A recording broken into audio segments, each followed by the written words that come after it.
Hello, everyone. Scruffy, sleep-deprived Fro here.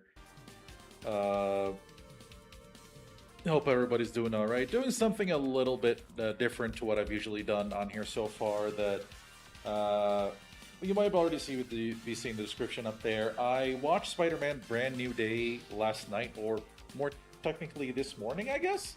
And I felt like I have thoughts that I want to get out about the movie and how I felt about it. So, here we are. All right, just wanted to make sure everything is all set. So, Spider-Man: Brand New Day, the latest venture of MCU Tom Holland Spider-Man, with of course power couple members Zendaya, Ned Leeds, everyone. I don't know why I said Tom Holland, Zendaya, then Ned Leeds, but anyway. So this picks up from where uh, what was it? No Way Home did before. So it's definitely.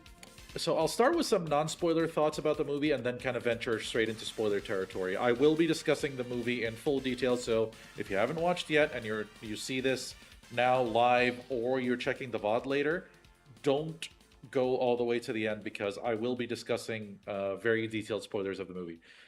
First half of the movie takes things a bit slow, which is a bit jarring if you've been used to kind of how the MCU is very popcorn flick style, very out there in terms of get the action, get in the fun, and it still has the the quips, the jokes here and there, but it focuses more on the character of Peter Parker and what he's going through in the aftermath of the most recent one, and when you really look at it, it can be emotionally harrowing, and that picks up, that amps way up in the second half of the movie. The kind of things Peter has to go through in this movie are pretty rough. The characters that are in this movie, so MJ, Ned, and as well as memories of prior characters that show up in flashbacks, are all pretty well done. There's also the part of a Damage Control, who you might be familiar with if you've watched Wonder Man, the series as well, which was also pretty good. So there's also a twist villain. I'm not going to say who it is for now until I get into more detailed territory here. But I saw the character and thought it couldn't be that character, could it? And it turned out to be exactly what I thought it was, which definitely threw me for a loop. So that was definitely unexpected. I think the story being more grounded, despite the big supernatural elements that are still present, with it being a Marvel movie and all, uh, definitely can throw you off a bit if you've been used to the more bombastic efforts that the different movies have been and the different series have seen. But yeah, I think overall, I would say my spoiler-free opinion: this is a great character movie. The action is still fun, although it's not the focus. There's still some really cool action. The jokes are fine. They hit where they need to, and they try not to overstay their welcome. There are a couple times where I felt that maybe they maybe were a bit misplaced, but that's just subjective thoughts on there. Now, here's the spoiler barrier. From here on, I'm going to be talking about details within the movie that, if you're interested in watching it and you want to know the story all the way through, this is where you stop. So, let's go. Now, after Spider-Man: No Way Home, I get these titles confused, but anyway, the most recent movie, he's made everybody forget who he is. So MJ doesn't recognize him, Ned doesn't recognize him, and we go through this first half of the movie where it looks like Peter kind of isn't sure of what he's supposed to be doing, and it culminates in these scenes where he finds MJ and finds Ned. They're living great lives, but they don't remember who he is. And especially seeing that MJ has gotten together with someone else, that just stabs him in the heart, and you can feel that. You can feel his sorrow, and it's compounded with this metaphorical slash literal transformation he's going through, where his arachnid DNA is powering up. It's definitely taking over more of him, enhancing his senses, kind of going into a different version of what Spider Sense is, and enhanced hearing especially is something really there, as well as some form of enhanced sight, I think, from what we saw in some parts of the movie. Punisher is here. He's a very prominent character, and basically, the parts where this turns into a bit of a buddy cop movie is where these two interact, and their interactions are gold. Uh, Peter and MJ interact a lot, and their interactions are still the chemistry between these actors. I mean, obviously they're already a married couple, right? So they know how to interact with each other, so it's very believable. But where things go haywire, and I don't mean this in a bad way, is when we get our twist villain. We get a telepath that is hopping between several people and harassing Spider-Man, but also trying to get into the Department of Damage Control, and we don't entirely know why yet. And we don't get a first glimpse of this character's face for quite a while, almost halfway into the movie, when they possess Zendaya or MJ and give Peter hope that she remembers who he is. That scene is heartbreaking. Like, when you see Peter's face when he thinks for just a split second that, oh, she remembers me, we can hit it off again, everything will be all right, and all of a sudden the voice says, hold her, and that whole breaks. Like, you can, from the inside, I felt just how everything inside Peter must have shattered in that moment. That is such a well executed scene. And then you get our first glimpse of who this antagonist is. Final warning on the spoilers here. You see a redhead. And at first I saw it and I thought, there's no way. Like, why would it be this character? And I wait for the name reveal after they do all that. I'm like, okay, maybe they've come up with someone, but no. It's Jean Grey. It is actually the X-Men's Jean Grey. And that is where I was. That happens pretty well into the movie. And I'd been kind of on and off with how I feel with the earlier part of the movie, probably because of the slower pace. I'm usually really into character-heavy movies, but I guess because I'd built a different expectation with prior Spider-Man movies that I wasn't locked in to fully appreciate what the first half of the movie did. With layering the character experience with the superhero experience. But once that hit, and you get to feel how Spider-Man and Jean are two sides of the same coin, that dynamic really is where the movie delivers its best punches. Speaking of punches, the Hulk is here. Mark Ruffalo shows up, Bruce Banner as the Hulk. He shows up as kind of with an inhibitor, and there's this inhibitor tech that Peter is going to learn how to use in order to suppress his increasing spider DNA takeover within his body. But at some point, with the conflict he experiences with Jean, it shows that he's suppressing a key part of himself. And in that moment, when he realizes that he's actually both the man and the superpowered spider as well, everything just kind of comes together for him, and the connection that he forms with Jean in that moment is really important. Now, Hulk also, he gets a fight scene with Spider-Man, and we experience, for the first time in ages, something we really needed. Just a good old major Hulk out. Just Bruce Banner completely getting taken over by the monster, the Hulk coming in, and just it felt so good to see that Hulk again. Because for so long we've had kind of the buddy Hulk, the controlled Hulk that we've had in some of the more recent efforts, and he's fine, but there's something different with this Hulk, and the sheer almost thriller-like sense that he creates with him looming in the background, right? We had that in somewhat in dang, I forgot the name of the most recent Captain America movie, though I did enjoy it. But we get a bit of that with Ross and Red Hulk in that movie, and that tension being there was really, really good for the movie, in my opinion. And also the parallel with Spider-Man trying to suppress a monster that is part of him. Same with Banner.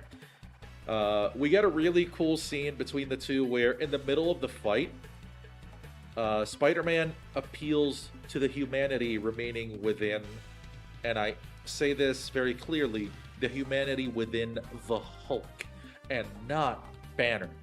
He says Banner when he talks to him, but the eyes that look at him and recognize a friend, because, that kind of is a bit different in the MCU and how that works, and with everybody's memories being wiped, but those eyes and the less complex look that come out of them and the more raw emotion, to me, at least I'm convinced, that came from the Hulk recognizing a friend and not Bruce Banner, showcasing that minor bit of humanity within the Hulk himself, who's just, an angry, misguided, really dangerous force of nature that can't control itself, but not a naturally malicious being, right?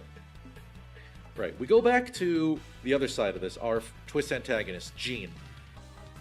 This threw me for a loop because Jean being this vindictive and, controlling people all over the place, manipulating anyone she can, doing this thing that I don't believe she necessarily did much in the comics, but she just starts controlling people, hopping left and right, and every time she's doing that, she taunts Spider-Man. So there is a part of her that is not trying to avoid him or stay away from him, because if she just kept her presence hidden from him the whole time, everything she did would not have even been under threat.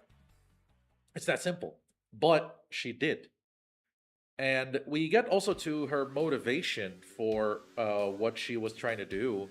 And I didn't do my comic research on this, but the movie introduces an elder sister of hers named Sarah, who was also a telepath, stronger than her at the time, but with less potential.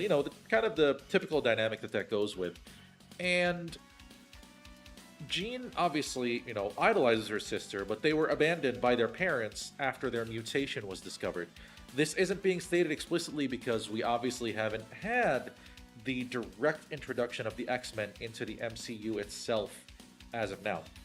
But with that, we get the idea of the prejudice that exists, though the words X-Men and mutants are never uttered. So they're still saving that, but we'll see how that goes. Now, Sarah has been, prior, she'd been kidnapped by the Department of Damage Control, arrested, I guess, detained for being a danger to society, and they try to expand on her power and abuse it until she dies. And she leaves a mental note for Jean that she uses to try to find her. And we also get kind of a, is this what they call a red herring? I don't know, but where there's this phrase that she gave to her that turned out to just be the writing on the vent opening above Sarah's head before she died. And all this time we're thinking it's something important, right? But it turns out to just be, how Sarah was telling Jean where she was, and how Jean discovers that Sarah died in captivity, and how Metzer, the director of the Department of Damage Control, is a pretty messed up guy, because he recruits the Hand, he takes the Shockers equipment to use for his own team. Basically, he just pursues power and the means to detain people by any means necessary that he considers dangerous. So it is it is some pretty harrowing stuff, but it's it culminates in this story where we see Spider-Man struggle to find himself, and how, and I'll get back to him and MJ in a minute, but, how he's trying to maybe think that his life now is okay and he'll just deal with it, and he kind of can't. It's too much for him. It's really way too much for him. And at the same time, we see Jean, really, she's just kind of made up her mind that all of this is completely screwed.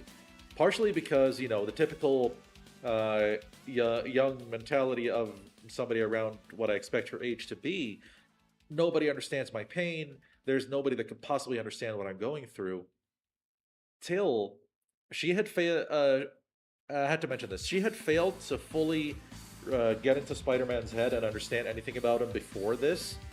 Spider-Man willingly lets her in at the crucial moment when she has pretty much a whole a kilometer radius of New York captive by her psychic powers, and she sees his memories of Aunt May. And that is when she realizes they are essentially the same. They've experienced similar levels of loss. And the camaraderie they build, and I'm glad that they didn't go with making this a romance, because that would have been not cool, especially with everything Peter still has to sort out. With the camaraderie that they built, Punisher attempts to snipe Jean, and Spider-Man takes the bullet for her. He lives, and part of how he lives is because Jean had used her own powers to help sustain his consciousness and help him fight back as much as he could, till his body and his, his enhanced spider physiology kind of helped him recover from that wound. And he ends up going back out into the world and seeing how well he's appreciated and understanding that, maybe life isn't that bad. At the same time, there's the whole thing with him trying to get his old life back. And we get the scene that many people would have been waiting for since the previous movie, where he tells MJ the truth. Exactly who he is, what they were to each other, and what he hopes is going to happen from there on out. And she remembers nothing. None of it reaches her. While she understands it and appreciates it, she doesn't have those memories. That's not a person she knows. And all of a sudden, it kind of just dawns on Peter, and he has to take her home afterwards to add to the awkwardness. But it dawns on Peter that maybe he has to completely move on. And while they do kind of track that back, and I'll get to that in a minute, but that moment, you look at his sadness and him swinging through, and instead of focusing on the shots, instead of focusing on how they're swinging through the air, oh right, there's a whole thing with him getting used to organic webbing and whatnot, since that is part of his enhancement. But it's not as important to the character development, but it's there. It's something that he has to get used to, and we see again some slapstick scenes with that. But at that point, he's completely in control, and instead of focusing on the swinging to kind of amp the tension of will he let her go as he's going, because he's not used to the organic webbing yet, the shot is completely up close on the two of them in close proximity, and focusing on his face and you can kind of see his goggles and the kind of how well they've captured the idea that the eye piece of Spider-Man's mask can convey emotion, and you can see it. You can totally see just how shattered he is by all of this. And he takes her back, and they hang out with Ned, which, gets him. It does a lot for his mental well-being, at least, to have that, even though neither of them remember who he is. Then we have the whole climax. He gets shot, yada yada yada. And then we get the ending scene where he finds Ned in a, I think it was like convenience store, gas station, convenience store, whatever. And he goes to him, and after the complete failure of getting MJ to remember him, you would think nothing much is gonna come of this. And they'd already met in the story before, right?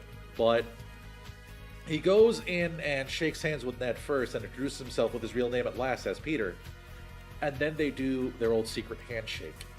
And slowly, you see Ned's muscle memory just slightly offset from Peter's, but it's there.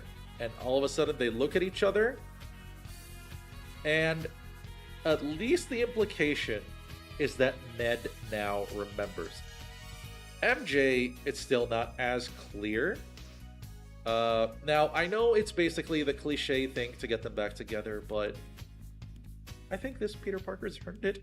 I think this Peter Parker has earned within this universe not to be treated the same way comic Peter is, where there is this mandate to make his life as miserable as humanly possible.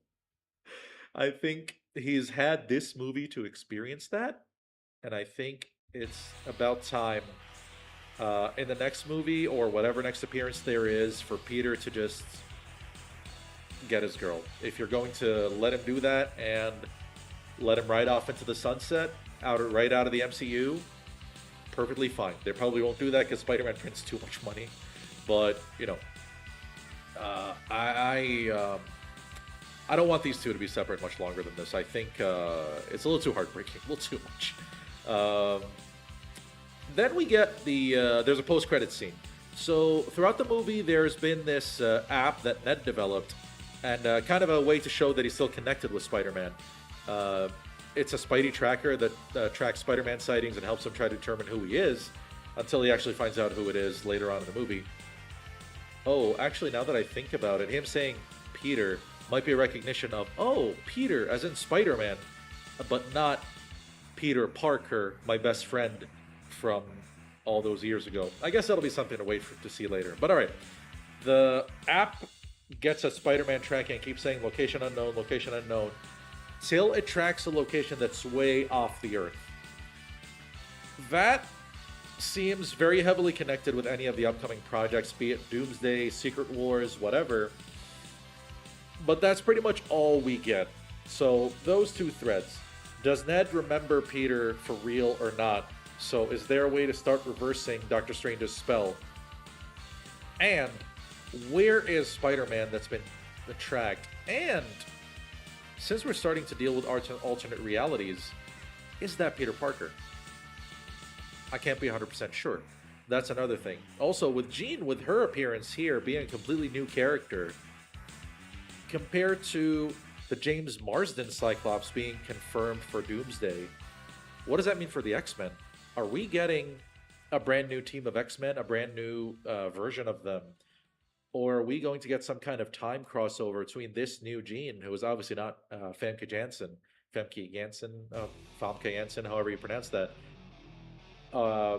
and we see the James Marsden Cyclops, who is the classic Cyclops from the Fox movies, the very misrepresented Cyclops who seems to be finally getting his dues, potentially.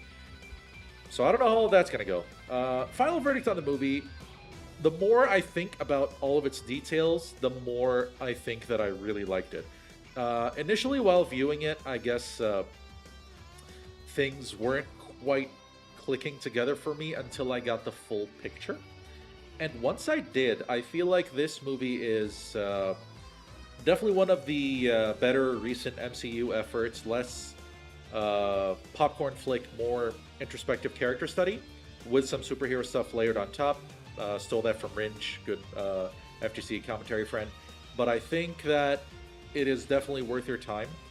Despite the obvious Avengers Doomsday and ladder project lead up that the MCU movies and projects enjoy doing, but I think it handled itself within the continuity of the Spider-Man movies very, very well. Because the additional elements introduced can stand on their own, be it the Hulk, be it Jean, be it the Punisher.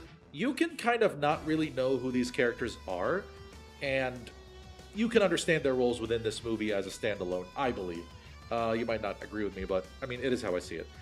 Yeah, I'm not going to give a numeric score because, you know, that feels arbitrary, and I don't think it'll fully reflect how I feel about the movie. I guess I'll say, should you see it or not? Overall, I would say I think most people would enjoy this movie if you're able to get in touch with the character side of it. Because I know not superhero stuff isn't for everyone. It is for me. I'm a big superhero nerd, fully admit this.